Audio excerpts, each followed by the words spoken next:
Press conference के माध्यम से सरकार को चेतावनी दिए थे कि सरकार जो है नगर निकाय कर्मियों के साथ जो नाइंसाफ़ी कर रहे हैं उस पर अंकुश लगाए, रोक लगाए, नहीं तो हम लोग अनिश्चितकालीन राज्यव्यापी हड़ताल करने की तैयारी में। समस्या लेकर सरकार के पास जाते हैं तो सरकार कहता है कि नगर निकाय में आते हैं तो पदाधिकारी को जब तक सारी बातें समझ में आती है तो 3 महीना पे आप ट्रांसफर कर दीजिएगा, तो पदाधिकारी काम जारी नहीं रहेगा तो घंटी कौन बजाएगा। नगर परिषद में यदि कार्यपालक पदाधिकारी ही नहीं रहेंगे तो वेतन प्रधान सचिव देंगे या नगर विकास मंत्री लेंगे, इसका जवाब दें। 2021 में हुआ था कि सुअर मार के, कुत्ता मार के टांगा गया था। जियो या मरो, डू एंड डाई की स्थिति में हम लोग हड़ताल करेंगे। पटना के सड़क को जाम। आज का प्रेस कॉन्फ्रेंस का 7 गो मांग है जो सरकार से लगातार हम लोग कर रहे हैं, लेकिन सरकार के द्वारा जो है उस पर कोई सकारात्मक पहल नहीं किया जा रहा है और इससे आजिज होकर के हम लोग जो है बदहाली की ज़िंदगी नगर निकाय कर्मी गुजारने पर विवश है। और आप बिंदुवार जो है सभी बिंदु पर आप तो बारी से बताना पड़ेगा। क्या मांग रखा गया?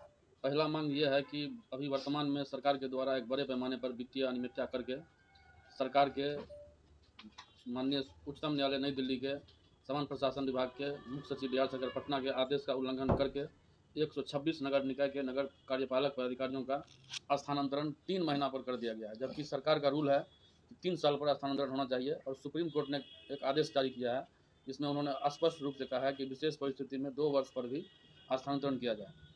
लेकिन सारे आदेश से इतर नगर विकास विभाग के मंत्री और पदाधिकारी के पास में इतना समय है कि 3-3 महीना पर अधिकारी का ट्रांसफ़र करने के लिए उनके पास ढेर सारा समय है, लेकिन कर्मी की समस्या के समाधान के लिए कोई समय नहीं है।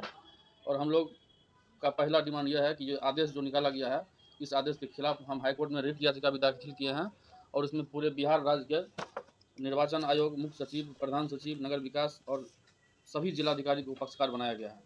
इसकी सुनवाई जल्द होगी और इसके साथ इस मामले पर 3 आदमी के द्वारा जो है हाईकोर्ट में केस दाखिल किया गया है। एक केस दाऊद नगर के एक्जीक्यूटिव अफसर हैं ऋषिकेश अवस्थी, इनके मामले में हाईकोर्ट ने स्टे भी दे दिया है। नगर विकास विभाग के आदेश को स्टे लगा दिया, ये स्टे आदेश है हाईकोर्ट का, लेकिन ये स्टे आदेश के बाद भी नगर विकास विभाग ने कोई आदेश अभी तक जारी नहीं किया है। एक कृष्णा नगर पूर्वी चंपारण के हैं राणा रंजीत जी, इनके द्वारा भी माननीय उच्च न्यायालय में एक PIL दाखिल किया गया है ये एक्जीक्यूटिव अफसर के ट्रांसफर पोस्टिंग के खिलाफ में। ट्रांसफर पोस्टिंग से संबंधित आदेश निर्गत होने के बाद कोई एक्जीक्यूटिव अफसर के द्वारा कहीं अभी तक कोई योगदान नहीं किया गया। उसमें स्पष्ट निर्देश है कि जो विशेष मतदाता गहन पुनरीक्षण का कार्य चल रहा है उनके समाप्त होने के बाद ही उनको जिला पदाधिकारी के द्वारा विनियमित किया जाएगा। लेकिन उक्त प्रावधान से भीतर आज के डेट में, आज अभी आपको चिट्ठी दिखला देंगे हम, भागलपुर के जिला पदाधिकारी के द्वारा उनको निर्वाचन आयोग के आदेश का भी उल्लंघन करते हुए भागलपुर में पोस्टिंग कर दिया गया। ये मनमानी है? मनमानी है, सरकार की पूर्ण रूपेण मनमानी, हठधर्मिता और वादा खिलाफी के खिलाफ में हम लोग अब करो या मरो के रूप में आंदोलन करने के लिए पटना के सड़कों पर आंदोलन करने के लिए तैयार हैं। स्टे ऑर्डर के बाद भी कोई सुनवाई नहीं, कोई मतलब इनका स्टे ऑर्डर के बाद भी कोई सुनवाई नहीं। आप लोग एक तो बैठक भी हुई थी पिछले बार और उसमें क्या निष्कर्ष निकाला गया? पिछले महीना हम लोगों की बैठक नगर विकास मंत्री और प्रधान सचिव के साथ हुई थी। बैठक में उन्होंने कहा था कि बहुत जल्द जो है कर्मियों की समस्या के समाधान के लिए राज्य सरकार के स्तर से कमेटी बनाई जाएगी। उस कमेटी में महासंघ के भी अधिकारी रहेंगे और उसका माहवारी बैठक भी किया जाएगा जिसमें कर्मियों की समस्या का समाधान हो। लेकिन बैठक हो गया, बैठक होने के बाद हम लोग कई बार नगर विकास विभाग में घूमते रह गए। नगर विकास विभाग का कोई पत्र बैठक के बाद निर्गत आज तक नहीं हुआ। जब वहाँ कर्मी ही नहीं रहेंगे तो फिर गठित आयोग कोई चीज़ का बना? हाँ, परसों हम लोग प्रेस कॉन्फ्रेंस के माध्यम से सरकार को चेतावनी दिए थे कि सरकार जो है नगर निकाय कर्मियों के साथ जो नाइंसाफ़ी कर रहे हैं उस पर अंकुश लगाए, रोक लगाए, नहीं तो हम लोग अनिश्चितकालीन राज्यव्यापी हड़ताल करने की तैयारी में हैं। तो सरकार के द्वारा आनन फानन में एक फैसला जो है सफाई कर्मी के लिए आयोग के गठन का एक अधिसूचना जारी किया गया। तो सफाई कर्मचारी का भी है पोस्ट? तो सफाई तो वही हम कहना चाह रहे हैं कि सरकार के नगर विकास विभाग के पत्रांक 2503 दिनांक 3/5/18 के द्वारा नगर निकाय में 18 ईस्वी से ही सफाई कर्मी का पद खत्म कर दिया गया। जब पद ही खत्म कर दिया गया तो फिर ये आयोग क्या करेगा? और जो पद खत्म कर दिया गया वहाँ पद रिक्त है, उस पद पर पहले कर्मियों के उस जो पत्रांक दिनांक से पद खत्म किया गया है उस पद को निरस्त करके सरकार को पहले वहाँ पर नियमित बहाली की, सफाई कर्मियों की यदि सुरक्षा की और न्यूनतम मजदूरी की, सामाजिक सुरक्षा की इसकी चिंता है तो ये एक्ट में श्रमिक संहिता में जो मजदूरी संहिता 2019 और औद्योगिक संबंध संहिता 2020, सामाजिक सुरक्षा संहिता 2020 इसको लागू आज तक सरकार करवाने में विफल रही। सरकार का जो भी बातचीत होता है महासंघ के साथ, कोई भी बात पर सरकार जो है खरा नहीं उतरती है और तीसरा डिमांड है हम लोगों का 7वां वेतन पुनरीक्षण। 7वां वेतन पुनरीक्षण राज्य सरकार के कर्मियों को 1/1/16 से लागू किया गया, लेकिन नगर निकाय कर्मी 1/1/16 के बाद से लगातार पत्राचार करते रह गए। सरकार के कान पर जूं तक नहीं रहेगा और अंत में मजबूर होकर हम लोगों ने हाईकोर्ट में लॉकडाउन के समय में 2021 में हाईकोर्ट में केस फाइल किया और हाईकोर्ट ने इस बात को समझा कि कर्मचारियों को यह वाजिब अधिकार है, उनको मिलना चाहिए। और कॉन्फ्रेंसिंग के माध्यम से, वीडियो कॉन्फ्रेंसिंग के माध्यम से माननीय उच्च न्यायालय पटना के जस्टिस पी.वी. बचनश्री साहब के कोर्ट ने 4 माह के अंदर 7वां वेतन पुनरीक्षण लागू करने का आदेश दिया, लेकिन उस आदेश के बाद भी नगर विकास विभाग ने कोई आदेश जारी नहीं किया। बाद में फिर हम लोग अवमाननावाद मुकदमा फिर हाईकोर्ट में दाखिल किए और अब जब अवमाननावाद दाखिल किए तो उसके बाद नगर विकास विभाग हरकत में आया और उसमें नगर विकास विभाग को हाईकोर्ट के द्वारा 20,000 रुपये का फाइन अधिरोपित किया गया। फाइन का भी राशि दिया। आदेश तो निकला, लेकिन उस आदेश में एक कंडिका को जोड़ दिया गया, अब इसका सत्यापन नगर विकास विभाग से कराने के लिए के उपरांत ही आर्थिक लाभ दिया जाएगा। अब सवाल यह है कि जो भी मुफस्सिल का कर्मचारी है, राज्य स्तरीय कर्मी है, सभी का पता कर लीजिए आप लोग कि सबका वेतन का सत्यापन, यह रूल भी है, यह बिहार सेवा संहिता में रूल भी है कि सत्यापन जिला लेखा पदाधिकारी से करवाया जाएगा। लेकिन नगर विकास विभाग के डोम मेहतर भंगी कर्मचारी को, जो समाज के सबसे निचले पायदान पर कर्मचारी रहते हैं, उनका सेवा पुस्तिका लेकर के नगर विकास आइए, नगर विकास में चढ़ावा चढ़ाइए, उसके बाद जाकर के वेतन का सत्यापन करवाइए। तो इससे नगर निकाय कर्मी परेशान है। उस आदेश के बाद भी अभी भी राज्य में 90% नगर निकाय में 7वां वेतन पुनरीक्षण का लाभ नहीं मिल पाया है। तीसरा है दैनिक पारिश्रमिक आउटसोर्सिंग कर्मी सेवा कर्मचारियों को नियमित किया जाए।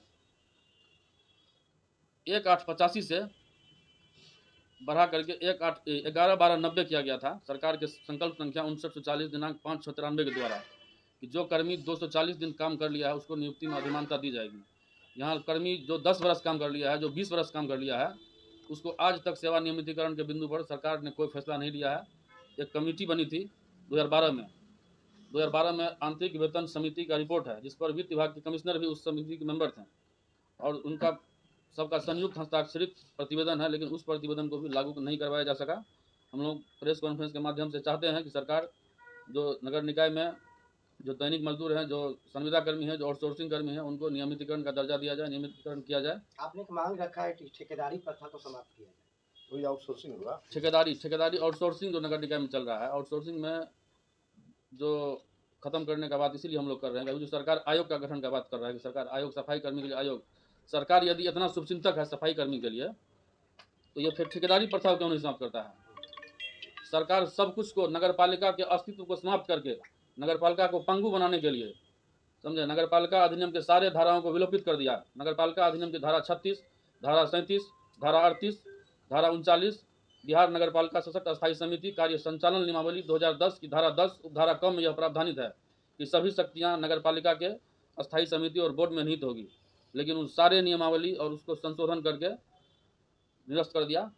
ठेकेदारी प्रथा, कर्मचारियों की जो मांग है उसमें कार्यपालक अधिकारियों का तबादला भी शामिल किया गया है, तो उसको आप लोग ने हाई कोर्ट में पेश किया है, क्या बोलें, केस भी आप लोग ने किया है? हाँ, केस किया है।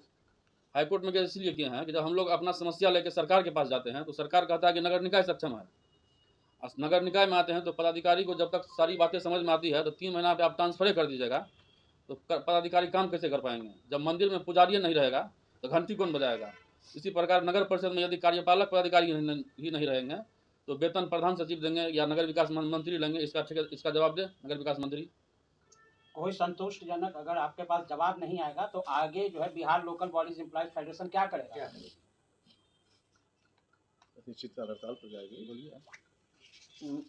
अनिश्चितकाल हड़ताल पर जाने का है, जो इस महीने के अंत तक, अगला सप्ताह तक के देखेंगे हम लोग अगस्त का, नहीं तो 5 तारीख को एक मीटिंग हम लोग पूरे बिहार का बुलाया है, सारे प्रतिनिधियों का, पूरे बिहार से जितना हम लोग का संगठन है, जहाँ जहाँ भी हर लोग आएंगे और विमर्श करके बिगुल फूका जाएगा कि अगस्त महीने में किस तारीख से अनिश्चितकाल हड़ताल करना है। और ये हड़ताल जो होगी वो हड़ताल होगा जो 2021 में हुआ था कि सुअर मार के, कुत्ता मार के टांगा गया था, जियो या मरो, डू एंड डाई की स्थिति में हम लोग हड़ताल करेंगे, पटना के सड़क को जाम करेंगे।